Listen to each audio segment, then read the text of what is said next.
దేవుడును మన రక్షకుడు అయిన యేసుక్రీస్తు వారి శ్రేష్టమైన నామంలో ఉదయకాల మన్నా అనే చక్కని కార్యక్రమాన్ని చూస్తున్న మీ అందరికీ నిండు హృదయంతో వందనాలండి.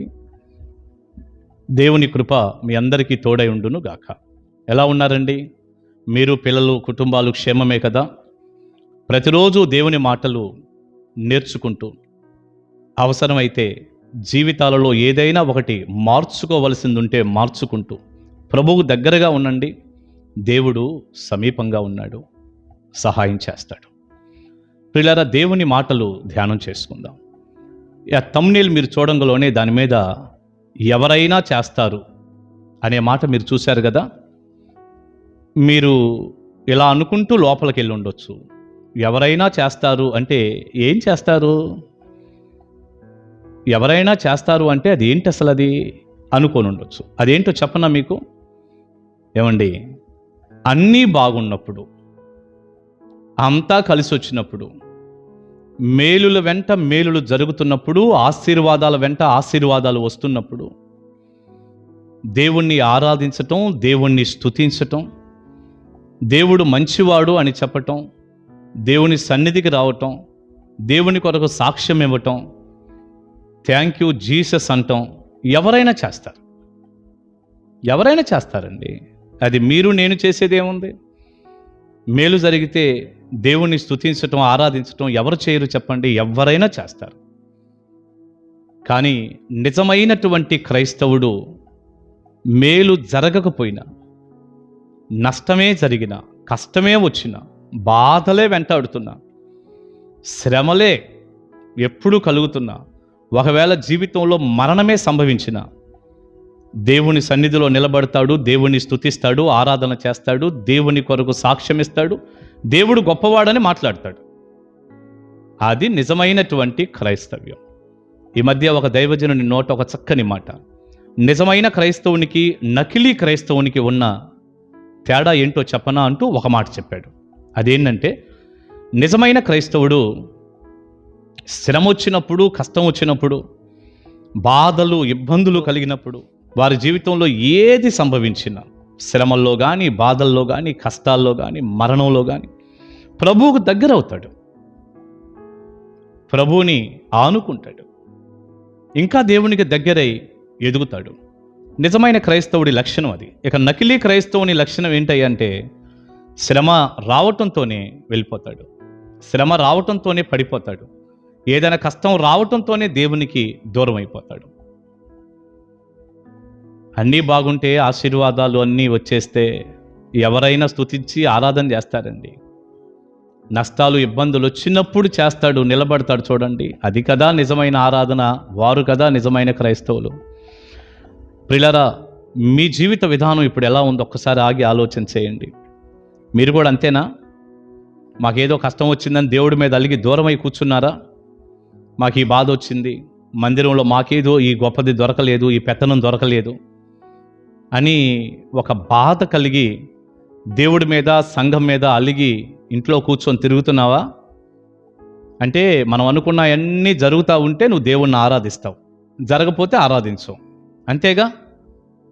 మరి ఈ లెక్కలో నువ్వు నకిలీ క్రైస్తవుడివి కదా. మంచి క్రైస్తవుడు ఎట్లా అవుతావు? అన్నీ బాగుంటే ఎవరైనా ఆరాధన చేస్తారు, ఎవరైనా దేవుని స్తుతిస్తారు, పాడతారు, మంచోడు దేవుడు అంటారు. నిజమైన క్రైస్తవుడు అన్ని పరిస్థితుల్లో దేవుణ్ణి ఆనుకొని ఉంటాడు. ప్రియులారా, పరిశుద్ధ గ్రంథంలో యోబు భక్తుని గురించి మనందరికీ తెలిసిన ఒక్క మాట ఇలా చూస్తే ఎంత ఆశ్చర్యంగా ఉంటుందోనండి. మొదటి అధ్యాయం యోబు గ్రంథం 21వ వచనాన్ని చదివితే ఇలా ఉంది. యోబు మొత్తం పోగొట్టుకున్నాడుగా. ఏమండి, అసలు యోబు ఎప్పటివాడండి? మోషే కంటే దాదాపు 500 సంవత్సరాల ముందటివాడు. ధర్మశాస్త్రం లేదు, దేవుని మాట లేదు, ఈనాడున్నట్టు పరిశుద్ధాత్మ లేడు, బోధకులు లేరు. ఒక బటన్ నొక్కితే ప్రసంగం వెంట ప్రసంగం ఎన్నో వచ్చే యూట్యూబ్ ఛానల్స్లో ఏమీ లేవు. ఆ రోజుల్లో ఆయనకున్న సమస్తం కోల్పోతే ఆయన అంటున్నాడు, నేను నా తల్లి గర్భములో నుండి దిగంబరినై వచ్చి తిని దిగంబరినై అక్కడికి తిరిగి వెళ్ళేదను. యెహోవా ఇచ్చెను, యెహోవా తీసుకొని పోయెను, యెహోవా నామమునకు స్తుతి కలుగునుగాక. ఇది నిజమైన క్రైస్తవ్యం.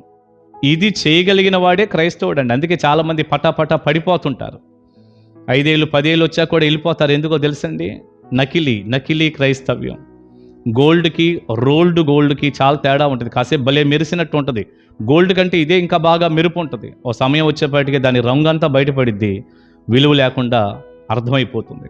నకిలీ క్రైస్తవుడు చూడండి, ఎన్ని సంవత్సరాలు ఎన్ని మేలులు దేవుడు చేసినా ఇంకొకటి ఏదో చేయలేదని వెళ్ళిపోతాడు. ఇది నకిలీ. యోబులాగా ఉండాలి ఇది నిజమైన క్రైస్తవ్యంగా. అన్నీ కోల్పోయినా దేవుణ్ణి ఆరాధించటం. నోటి మాటతో యోబు పాపమే చేయలేదు అని ఉంది. సంగతులలో ఏ విషయమందును యోబు ఏ పాపము చేయలేదు, దేవుడు అన్యాయము చేశానని చెప్పలేదు. 22వ వచనంలో ఈ రోజున నోటితో ఎన్ని మాటలు! దేవుడు అన్యాయస్తుడు, నాకు అలా చేయలా ఎలా చేయలేదని దేవుడి మీద కూడా కోపంతో అలిగావు. నువ్వు ఎలా క్రైస్తవుడు అయ్యా? ఒకసారి ఆగి ఆలోచన చేసుకో. అన్నీ బాగున్నప్పుడు ఎవరైనా చేస్తారు, తమ్ముడు చెల్లి. అన్నీ నష్టపోయినప్పుడు చేసేదే నిజమైన భక్తి. ఈ మధ్యకాలంలో ప్రభు సన్నిధికి వెళ్ళినటువంటి ఒక గొప్ప దైవ సేవకులు గంటెల ప్రకాష్ అన్నయ్య, తెలుసుగా మీకు కూడా. దేవుని కొరకే జీవించాడు ఆయన, దేవుని కొరకే బ్రతికాడు, లోకంలో ఏది వద్దనుకున్నాడు. మంచి సేవకుడు, గొప్ప దైవజనుడు. నాకు తెలిసినంతలో, నాకున్న గ్రహింపులో గొప్ప దైవజనుడు ఆయన. ప్రియులారా, దైవ సేవకుని కంటే సుమారు 30 సంవత్సరాల నుండి కిడ్నీ వ్యాధి, కిడ్నీలో రాళ్ళు ఉండటం సమస్య. కానీ ఎప్పుడు ఆ పెదాల మీద చిరునవ్వు చెరిగిందేమో చూడండి. అంత వ్యాధిలో కూడా, బాధలో కూడా ఎప్పుడు నవ్వుతూ బోధించేవాడు. ఒక్క మాట చెప్పనా, ఏదో బోధించి వెళ్ళిపోయినట్టు అట్లా చేయలే ఆయన. ఆ దైవజనుడు ఇప్పుడు కూడా దేవుని కొరకు తపన పడ్డాడండి.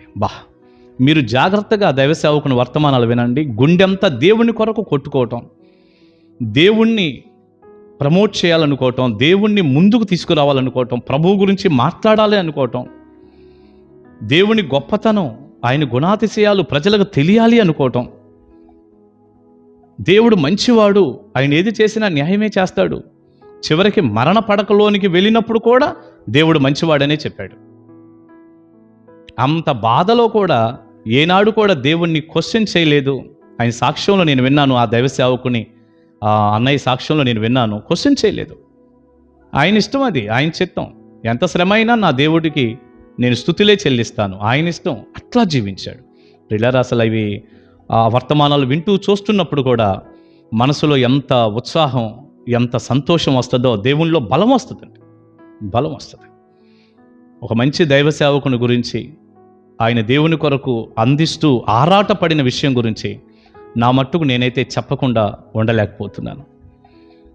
ఆ దైవ సేవకుని నోటి వెంటే విన్నాను ఈ పదం కూడా. అన్నీ బాగున్నప్పుడు ఎవరైనా ఆరాధిస్తారు, కష్టం వచ్చినప్పుడు కదా మనం ఆరాధించి స్తుతించాలి దేవుణ్ణి. నిజమే, అది బైబిల్ చెప్తున్నటువంటి అమూల్యమైన నగ్న సత్యం. ప్రియ దేవుని బిడ్డ, ఎంతోమంది దైవ సేవకులు, ఒక సేవకుని గురించి గుర్తు చేశాను. ఎంతోమంది, నా ఆత్మీయ తండ్రి యేసన్న గారేంటి, దైవ సేవకులు పాల్ యాంగ్చో గారేంటి, వారు చాలా అనారోగ్యాల గుండా, భలే సమస్యల గుండా వెళ్ళారు. అన్నిటిలో ప్రభువుని గట్టిగా పట్టుకున్నారు. ఎందరో ఉన్నారు మిషనరీ సేవకులు, బోలెడు మంది, ఒకరిద్దరని కాదు. ఈనాటికి కూడా ఎన్ని రకాలైనటువంటి సమస్యల్లో కూడా నిలబడిన సేవకులు, అన్ని సమస్యల్లో నిలబడి ప్రభు కొరకు పనిచేసి లేక సాక్ష్యం ఇస్తూ సంఘాలలో క్షేమకరమైన వాతావరణాన్ని కలిగించే విశ్వాసులు కూడా ఉన్నారండి. ఈ వర్తమానం వింటూ ఉండగా ప్రియబిడ్డ, నీవు కూడా, ఎవరైనా చేస్తారన్నీ బాగుంటే కాదు, బాగున్నప్పుడు కూడా, కష్టంలో కూడా దేవుని స్తుతిస్తాను అనే ఆలోచనకు రా. దేవుడు నిన్ను ఎంత వాడుకుంటాడో, ఎంత దీవిస్తాడో, ఎన్ని కార్యాలు చేస్తాడో నువ్వే చూద్దు. కానీ పిల్లల మీద దీవెన ఉంటుంది, దైవ దీవెన అందరికీ ఉంటుంది. ఆమె ప్రార్థన చేసుకుందాం. పరిశుద్ధ తండ్రి, మంచి మాటలు మీ పిల్లలకు అందించడానికి మాకు చూపిన మీ కృప కొరకు వందనాలు. మీ సన్ని తోడుగుంచండి, సహాయం చేయండి. విత్తబడిన ఈ సందేశం మీ బిడ్డలకు ఆశీర్వాదకరంగా మీరు మార్చండి. ఎంతైనా మీరు నమ్మదగిన మంచి దేవుడు. అన్నీ బాగున్నప్పుడు ఎవరైనా ఆరాధిస్తాం, స్తుతిస్తాం, ప్రార్థిస్తాం, ఏదైనా చేస్తాం. కానీ ఏదైనా మా జీవితంలో మీరు చేయకపోతే మేము స్తుతించలేము, ఆరాధించలేము, ఏమీ చేయలేము. ఇది ఒక నకిలీ క్రైస్తవ్యం కదయ్యా, మమ్మల్ని క్షమించండి. ఎంతమంది ప్రార్థన చేసుకుంటున్నారు, అందరినీ క్షమించి నిజమైన క్రైస్తవులుగా ఉండటానికి సహాయపడండి.